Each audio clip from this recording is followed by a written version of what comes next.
माझे तुम्ही आहात म्हणून मी तुम्हाला म्हणतोय. माझ्या जवळच्या लोकांना बोलत नाही मी, माझ्या कुठल्या नातेवाईकाला, माझ्या दोस्त मित्राला सांगत नाही की मला फॉलो करा किंवा मला सबस्क्राईब करा, कारण की माझे व्हिडिओ त्यांच्यासाठी नसतातच. कारण की माझं तोंड फुटकं आहे आणि मी कडू बोलतो आणि माझं बोलणं त्यांना अजिबात पटत नाही.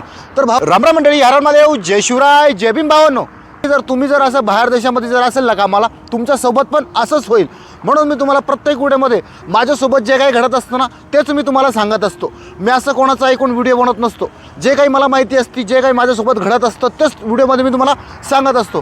तर बघा भावांनो, झालं असं, मागच्या एका व्हिडिओमध्ये मी तुम्हाला सांगितलं होतं ना की इकडे वातावरण खराब होतं आणि कोणीच मला विचारलं नाही कोणी बरा आहे का नाही आहे, मी कुठे आहे, मी भारतात आहे का दुबईत आहे का कुठं आहे, कोणालाच काही घेणं नव्हतं. परंतु जेव्हापासून तो एक व्हिडिओ मी बनवला आहे आणि मी सांगितलं की मी 20 तारखेच्या नंतर माझी ड्युटी संपणार आहे आणि मी पुढच्या महिन्यापर्यंत मी भारतामध्ये येणार आहे. आपल्या मला फोन करतात, एवढे मला मेसेज केलेत, एवढे फोन केलेत. अच्छा, फोन आणि मेसेज कशामुळे केलेत माहिती आहे का, सांगतो ना मी, ऐका तुम्ही. सगळ्यात अगोदर त्यांना असं वाटतं की दुबईला सोनं म्हणजे फुकानावरती असंच फ्रीमध्ये सोनं वगैरे मिळतं. दुसरी गोष्ट, लोकांना वाटतं की इकडे आयफोन म्हणजे असे 100-200 रुपयाला असे आयफोन मिळतात किंवा फुकटच मिळतात. आज जास्त आकर्षण आहे दुबईमधलं, एक तर आयफोन आणि दुसरं आहे सोनं.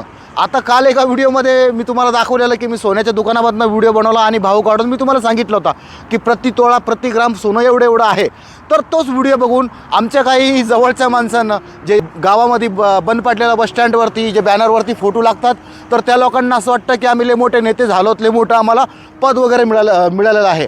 तर त्यांचेच मला मेसेज आले की राजू, आम्ही तुझा व्हिडिओ बघितला होता, मला असं वाटलं की तू आमच्यासाठी काही सरप्राईज घेऊन येशील. म्हणजे काय, सोनं. आता बघा, सोनं म्हणजे सरप्राईज द्यायला मी काय इथे काय मंत्रिपदावर आहे का इथे, आणि जे मला मागतो तो का मंत्री बसला का तिकडे, मला बघून म्हणतोय, मला असं वाटलं की तू माझ्यासाठी सरप्राईज आणशील.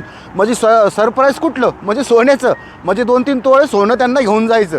आता मी एवढा मूर्ख आहे का तो मागणारा मूर्ख आहे. इकडे कोणी पण तोंड उचलतं आणि कोणी पण काही म्हणतं आम्हाला. काही 2-3 जणांना मला सांगितलं की यातनं आयफोन घेऊन ये, 17 प्रो घेऊन ये, तिकडं स्वस्त भेटतात, तू इकडं घेऊन ये, मी तुला इकडं आल्यावर पैसे देतो. आणि जर आम्ही म्हणतो ना ठीक आहे, ते पैसे घरी द्या, मी इकडनं फोन घेतो आणि तुम्हाला देतो, मग सांगणार नाही ते तू इकडे ये मग आम्ही तुला पैसे देऊ. आम्हाला माहिती आहे की कोण मोबाईल वापरणार आहे 70 प्रो आणि कोण घेणार आहे आणि कोण घेणार नाही आहे. कारण की त्यांना असं वाटतं की इथं खूप स्वस्त आहे. हे बघा, हे जे आहे ना, ही कमाई, ही ऊन आणि पसिन्याची कमाई आहे. खून पसिना नाही म्हणत मी, ऊन, गरमी आहे, ऊन आहे आणि हा आमचा घाम निघतोय. तर ह्या असे घाम गाळून आम्ही इकडे पैसे कमवतोय. त्यांना असं वाटतं भारतामध्ये बसलेल्या लोकांना की इकडं काही नाही, म्हणजे दुबई म्हणलं तर बाबा लय पैसे इकडं, हे काही पण सांगा, वर तोंड करा, काही पण फोन करा, काही पण मेसेज करा, सोनं मागा, मोबाईल मागा, म्हणजे ते दुकानामध्ये विकत नाही, फुकट भेटतं ते आम्हाला. तर असे काही लोकांचे मला मेसेज होते, काही फोन होते. तो आता मला जेव्हा घरी यायचं आहे, आता सगळ्यांना माझ्याकडनं काही ना काही पाहिजे. कोणी बोलतं दुबईवरनं बुटं घेऊन ये, का दुबईवरनं बूट घेऊन येऊ, भारतामध्ये मिळत नाही का. कोणी बोलतं मला घडी घेऊन ये, का घेऊन येऊ घडी, भारतात मिळत नाही, इकडनं घडी पाहिजे तर द्या इकडले पैसे. जेव्हा पण मी सुट्टीवरती पहिलं जायचो, तर सुट्टीचा माझा व्हिडिओ किंवा स्टेटस वगैरे ठेवायचो. तर ते स्टेटस बघितल्या आमच्या काही जवळचे लोक फटकन आम्हाला फोन मेसेज करणार, बिनकामी नाही करणार. त्यांना जेव्हा काही माझ्याकडनं पाहिजे असेल तेव्हा त्यांचे मला फोन येतात. आणि मी पण स्पष्ट तुम्हाला सांगतो बा, जर तुम्ही बाहेर देशामध्ये आलात आणि जर तुम्ही बाहेर देशामध्ये माझा व्हिडिओ बघत असेल, तुम्ही काय करा माहिती आहे का, 1 to 10 मार्केटमध्ये जायचं आणि 100 धरमचे ते 10-12 परफ्यूम मिळतात ना, ते घेऊन जायचे आणि यांना वाटायचे. कोणासाठी काहीही नेण्याची गरज नाही. कारण की तुम्हाला असं वाटतं की अरे हा आमच्या गावाचा होता बाबा, आमचा सरपंच आहे, आमच्या गावाचा अध्यक्ष आहे, यो आहे. अशा लोकांची जास्त तुम्ही जवळकी ठेवायलाच नाही पाहिजे. का दुबईवरनं जेव्हा मी भारतामध्ये गेलेलो, माझं काही कागदपत्राचं काम होतं गावातनं, तर मी असे जर भेटायचो ना एखाद्या पुढारीला, तर त्यांचे फक्त बोलबच्चन असायचे, कोण कलेक्टरची सैन, अरे आत्ताच मी भेटलो कलेक्टरला, आत्ताच SP ला फोन केला. म्हणजे फेकणार आणि पैसे लुटणार. माझ्याकडनं भरपूर पैसे लुटलेले आहेत. माझं जर पैसे घेणार, तुमचं जातीचं प्रमाणपत्र काढून देतो, पैसे घेणार, आतासोबत भरपूर काय असं होतं. आणि भरपूर मी व्हिडिओमध्ये तुम्हाला सांगत असतो. काही लोक माझ्या परिवारानं, म्हणजे माझ्या आईनं ना, माझ्या वडिलांना, माझ्या बायकोनं, माझ्या बहिणीनं, माझ्या एका मेवण्यानं मला कधीहीच, माझ्या भाषेनं पण कधीही मला काहीही मागितलं नाही दुबईवरनं.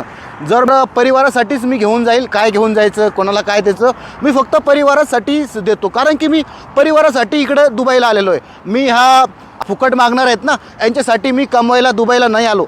तर घेऊन यायचं असेल तर भाई तुम्ही पैसे निदान ते पैसे तर द्या. जे काही तुम्हाला पाहिजे असेल तर मला काही प्रॉब्लेम नाही आहे, मी घेऊन येऊ शकतो. 1-2 आयफोन मी घेऊन येऊ शकतो, मी 2 तोळे सोनं घेऊन येऊ शकतो. मग ज्यांना पाहिजे मग त्यांना पैसे नको द्यायला का त्यांना असं गिफ्ट करायचे मला का मी ते मोठा काही मंत्रिपदावरती आहे काय ते. भावांनो, तुमच्यासोबत जर असं झाले असेल तर नक्कीच कमेंटमध्ये मला कळवा आणि अशा लोकांपासून लांबच राहिलेलं बरं. तर जर तुम्हाला माझा हा जर व्हिडिओ आवडला असेल आजचा तर यार कृपया करून तुम्ही चॅनलला सबस्क्राईब करा आणि व्हिडिओला लाईक नक्की करा. बाकी इंस्टाग्राम फेसबुकला फॉलो नक्की करा.